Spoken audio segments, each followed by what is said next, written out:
এগুলো হচ্ছে সরিষা শাক। এগুলো আমি কিনে আনছিলাম 3-4 দিন আগে।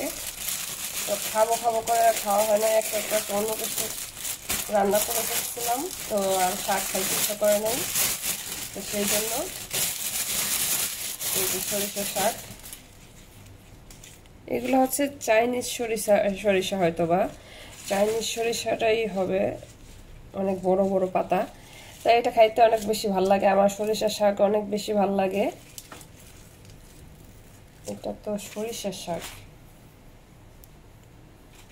কিন্তু সরিষা নাই, কিন্তু এটা খাইতে অনেক বেশি ভালো লাগে। তো আমি এটা এখন কুচি কুচি করে কেটে নিব, কেটে তারপরে ওয়াশ করে তারপরে সেটা একটু ভাপিয়ে নেব আর কি।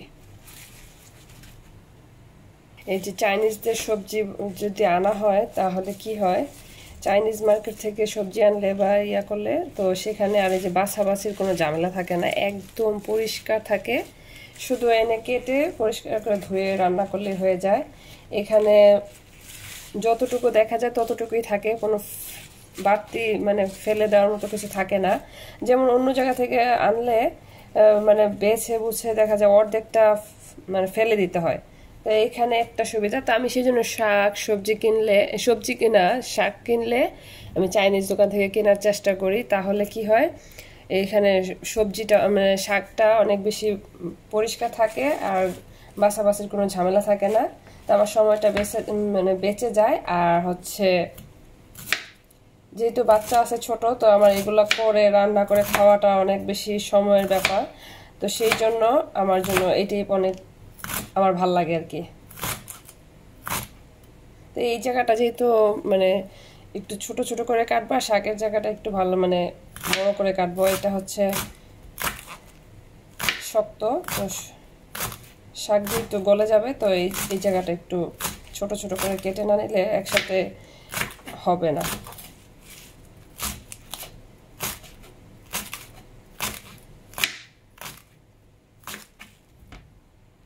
তো এই তো এখন আমি বেগুন কেটে নিব। এই যেভাবে বেগুন থাকে, এখানে 5টা বেগুন আছে। তো দেখি আমি কয়টা রান্না করি, আমার হয়তো 3টা হয়ে যাবে। তো এখন বেগুন আর হচ্ছে এই যে আমি এখানে শাকটা পানি দিয়ে ভিজিয়ে রাখছি, ভালো করে ওয়াশ করব একটু ভিজুক। যদিও এটার মধ্যে বালু নাই, কিছুই নাই, তারপরও একটু ভিজিয়ে রাখলাম, তারপরে ভালো করে ওয়াশ করব। আর এখানে বেগুন কেটে নিব, আলু দিয়ে বেগুন রান্না করব রুই মাছ দিয়ে। তো দেখতে থাকেন, আশা করি ভালো লাগবে। এখানে আমি আলুটা কেটে নিছি আর শাকটা ক্লিন করে চুলায় বসাই দিছি। এখন আমি এই যে বেগুনটা কেটে নিব।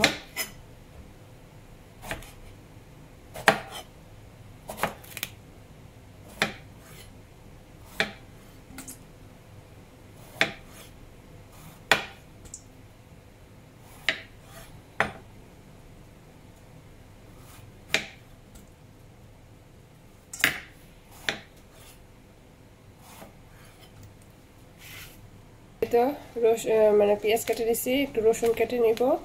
আর এইখানে আমার সবজি কাটা হয়ে গেছে, আর এখানে এই যে শাকটাও ভাপানো হয়ে গেছে। এখন আমি পানিটা ঝরাই নিব, তারপরে আমি রসুন পেঁয়াজ দিয়ে শুকনো মরিচ দিয়ে ভাজি করে, কাঁচা মরিচ দিয়ে ভাজি করে নিব। এই যে শুকনো মরিচটা ভেজে নিতেছি,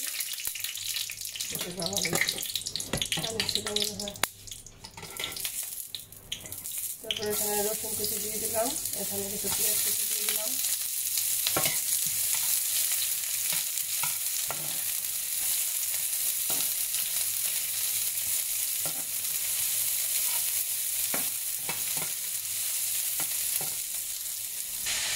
এই তো শাকগুলো দিয়ে দিলাম। এখন এটা ভালোভাবে ভেজে নিব পানিটা শুকানো পর্যন্ত। এই ভাজি দিয়ে ভাত খেতে ভালো লাগে আমার।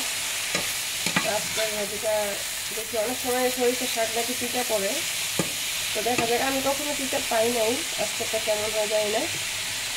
সেই তো লবণ দিয়ে দিচ্ছি, ভেজে নিতেছি।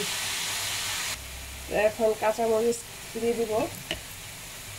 কাঁচামরিচটা আমি কেচি দিয়ে কেটে দিই, কারণ ওইভাবে কাটলে আমার হাতে লেগে যায়, হাতটা অনেক বেশি জ্বলে, মানে কাঁচামরিচে আমি হাতে লাগাইতে পারি না, কাঁচামরিচ বলেন শুকনো মরিচ বলেন, ধরলে আমার হাত এত জ্বালা পোড়া করে, জ্বালা পোড়া মানে সকালে ধরলে একদম রাত পর্যন্ত জলে পুরো অস্থির হয়ে যায়।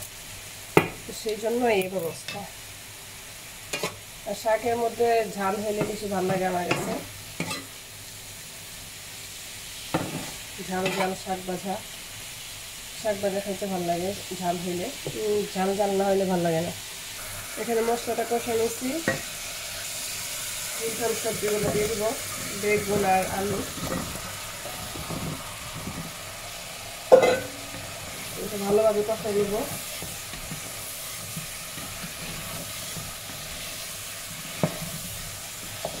বেগুন দেখলে আমার বড় মেয়ে মানে চিল্লাচিল্লি করবে।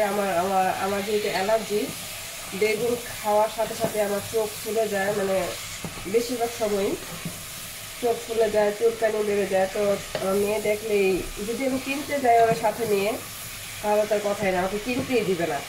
এত বেশি ভয় পায় যে আম্মু তুমি অ্যালার্জি হইলে নাকি মানুষ মারা যায়, তুমি মরে যাবা, অনেক বেশি ভয় পায়। তো যাই হোক, বেগুন যদি এসে দেখে যাবে রান্না করছি, তাহলে আজকে যে কী করে আল্লাহ জানো। মানে আমাকে বেগুন খাওয়া দেখতেই পারে না, বলতেছে যে তুমি অ্যালার্জি, তুমি বেগুন খাইতে পারবে না। অনেক বেশি আমাকে কেয়ার করে মেয়েটা। এই তো এখানে কাঁচামরিচ ফালি করে দিয়ে দিছি, আর এখানে তরকারি ঝোল দিয়ে দিছি। মাশাআল্লাহ অনেক সুন্দর একটা কালার আসছে। আর ভাজিটা এখনো হইতেছে, এটা অনেক সময় নিয়ে আস্তে আস্তে ভাজি করতেছি। আর এটা যখন বলক আসবে তখন মাছ ভেজে রাখছিলাম, রুই মাছ, তো সেগুলো দিয়ে দিব। এই তো বলক চলে আসছে, এখন আমি মাছগুলো দিয়ে দিব।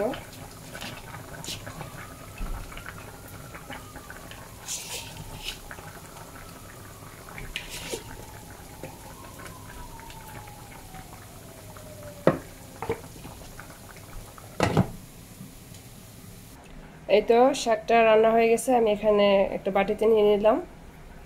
ধোয়া উঠতেছে এখনো এই যে স্নো পড়তেছে, স্নোগুলো দেখা যেতেছে না, বৃষ্টির মতো হালকা হালকা পড়তেছে। এই জন্য এই যে মানে স্নোই পড়তেছে, কিন্তু পড়তে পড়তে বরফের মতো হয়ে যেতেছে। ক্যামেরাতে ওইভাবে দেখা যেতেছে না, কিন্তু পড়তেছে স্নো। আর এই তো বাইরে ঠান্ডা আছে ভালো, -9 হয়তো বা আজকে, প্রচুর ঠান্ডা। আমি এখানে রান্না বান্না করতেছি, আর এই যে বাহিরের দৃশ্য, স্নো পরে একাকার হয়ে গেছে। তো দুপুরবেলা স্নো পড়তে পড়তে এই যে সন্ধ্যার দিকে, এটা হচ্ছে রাতের দিকে, এখানে স্নো পরে একদম গাড়িগুলো ঢেকে গেছে, আর আশেপাশে একদম সাদা হয়ে গেছে, সব বিল্ডিংয়ের ছাদের মধ্যে একদম সাদা হয়ে গেছে। এই যে মানুষ কীভাবে কষ্ট করে হাঁটাহাঁটি করতেছে, আর গাড়ি পরিষ্কার করতেছে একটা লোক নিচে।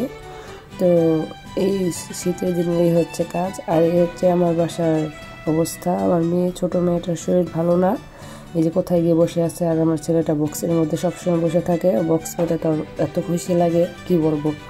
তো আজ তাহলে এই পর্যন্তই, ভালো থাকবেন সবাই। আমার চ্যানেলটা যারা সাবস্ক্রাইব করেননি অবশ্যই সাবস্ক্রাইব করে দিবেন, একটা লাইক দিয়ে দিবেন। আল্লাহ হাফেজ।